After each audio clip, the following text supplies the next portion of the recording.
আসসালামু আলাইকুম বন্ধুরা, আজকে আবারও একটা রান্নার রেসিপি নিয়ে আপনাদের সামনে চলে এসেছি। তো বন্ধুরা, কাছে দূরে দেশ বিদেশে যে যেখান থেকে আমার এই ভিডিওটা দেখছেন সবাইকে আমার অন্তর থেকে অনেক অনেক ভালোবাসা।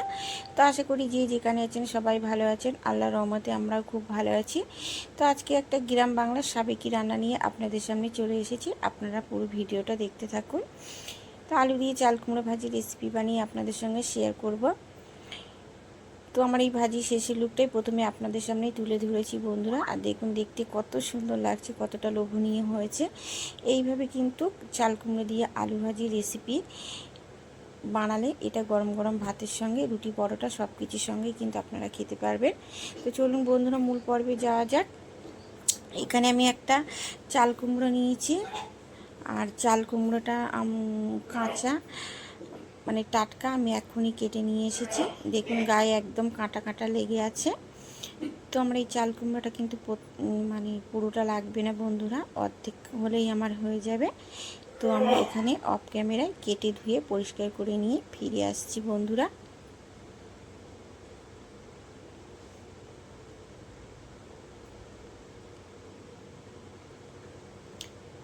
তো এখানে আমার চাল কুমড়োটা কাটা হয়ে গেছে। আমি চাল কুমড়োটা একদম সরু সরু করে কাটিনি, আবার একদম মানে কি বলবো পাতলা করে কাটিনি। ঠিক আলু ভাজি যেভাবে আমরা কেটে থাকি আমি সেইভাবেই এটাকে কেটে নিলাম। তো এখন এটাকে আমি লবণ মাখিয়ে নেব, মানে লবণ মাখিয়ে আমি 10 মিনিটের জন্য সাইড করে এটা রেখে দেব। তো দিয়ে দিলাম লবণ, আর এটা অফ ক্যামেরায় আমি খুব ভালো করে মেখেও নিলাম। এবারে ঢাকনা চাপা দিয়ে রেখে দেব। তো এদিকে আমি একটা কড়া বসিয়ে দিলাম, আর কড়াতে দিয়ে দিলাম পরিমাণ মতো সরিষার তেল। এদিকে তেলটা আমার গরম হয়ে গেছে, তেলের মধ্যে দিয়ে দেব শুকনো লঙ্কা। তো শুকনো লঙ্কাটাকে একটু নাড়াচাড়া করে নেওয়ার পরে এখানে দিয়ে দেব আমি কয়েক কোয়া রসুন। রসুনটা দেওয়ার পরে এখানে আমি দিয়ে দেব পেঁয়াজ কুচি আর লঙ্কা কুচি। তো সমস্ত কিছু তেলের সঙ্গে একটু নাড়াচাড়া করে নেব।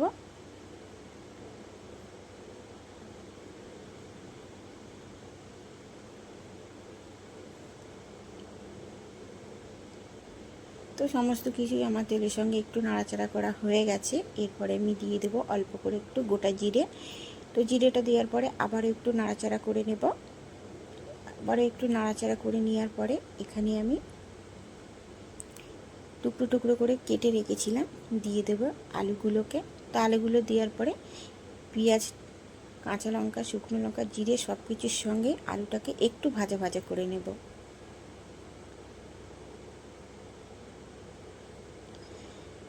তারপরে দিয়ে দিলাম অল্প করে একটু লবণ।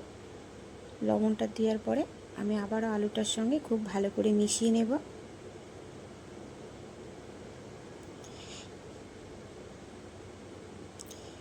আলুটা আমার অনেকটাই ভাজা ভাজা হয়ে এসছে।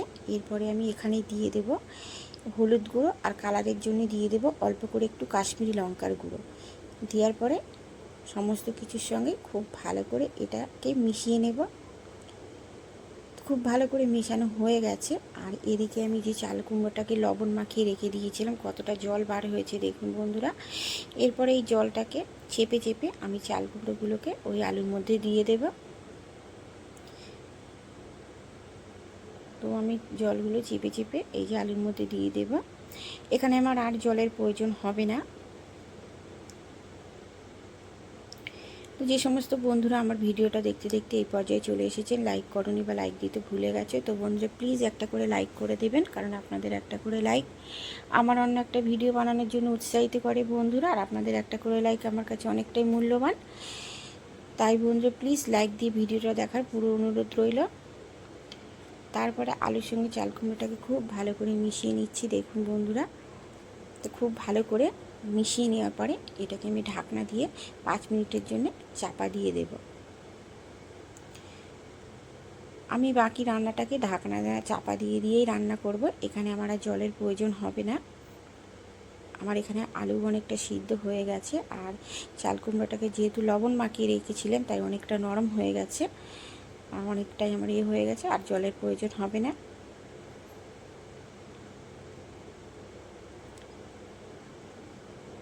তো তো বন্ধুরা, প্রতিদিনের মতোই ঘরোয়া রেসিপি আজকেও আপনাদের সঙ্গে শেয়ার করছি। আর আপনার এই ঘরোয়া রান্নাগুলো আপনাদের কেমন লাগে অবশ্যই কমেন্ট করে জানাবেন। তো ঢাকনাটা খুলে আবারও খুব ভালো করে নাড়াচাড়া করে দেব। যে সমস্ত বন্ধুরা আমার এই ভিডিওটি ইউটিউব থেকে দেখছেন অবশ্যই আমার চ্যানেলটিকে সাবস্ক্রাইব করে আমার পাশে থাকবেন। আর যদি ফেসবুক থেকে দেখে থাকেন তাহলে আমার চ্যানেলটিকে ফলো করে দেবেন। তো দেখুন বন্ধুরা, আলুটা আমার একদম সিদ্ধ হয়ে গেছে।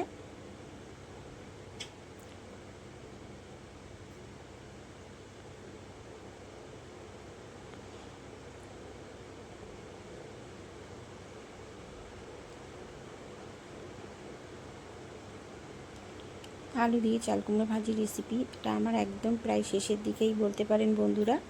তো তারপরে আমি এখানে দিয়ে দেবো অল্প করে একটু চিনিটা দেওয়ার কারণে এই চাল কুমড়ো আলুর ভাজির রেসিপির স্বাদটা অনেকটাই পাল্টে গেল। তো আপনারা একবার হলে বাড়িতে এইভাবে বানাবেন। আর আমার রেসিপিগুলো যদি আপনাদের ভালো লেগে থাকে তাহলে অবশ্যই লাইক কমেন্ট শেয়ার এবং সাবস্ক্রাইব করে আমার পাশে থাকবেন। কোনো জায়গার কোনো অংশ যদি আপনাদের এতটুকু ভালো লেগে থাকে। আর আমার চ্যানেল পেজে যে সমস্ত বন্ধুরা নতুন অবশ্যই আমার চ্যানেলটিকে সাবস্ক্রাইব করে দেবেন আর পাশের বেল আইকনটিকে অন করে দেবেন, যাতে আমি ভিডিও চাইলে প্রথমেই নোটিফিকেশান আপনাদের কাছে চলে যায়, আপনারা সঙ্গে সঙ্গে দেখে নিতে পারেন। তো দেখুন বন্ধুরা, দেখতে কত সুন্দর হয়েছে, কতটা লোভনীয় হয়েছে।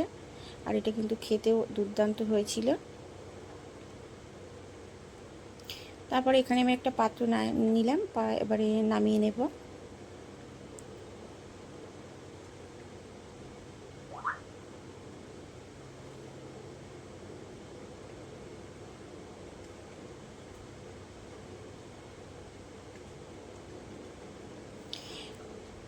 তো এটাকে পুরো নামিয়ে নিলাম। আর দেখুন বন্ধুরা, দেখতে কত সুন্দর লাগছে। তো দেখা হচ্ছে আবার অন্য কোনো রেসিপির সঙ্গে। ততক্ষণ আপনারা ভালো থাকবেন, সুস্থ থাকবেন আর সাবধানে থাকবেন। আর আমার ঘরোয়া রেসিপিগুলো কেমন লাগছে অবশ্যই কমেন্ট করে জানাবেন, কারণ আপনাদের একটা মতামত আমাকে আরও অনেকটা উৎসাহিত করবে, আমার মনের জোরটা অনেকটাই বাড়িয়ে দেবে। তো আজকের মতো আল্লাহ হাফেজ।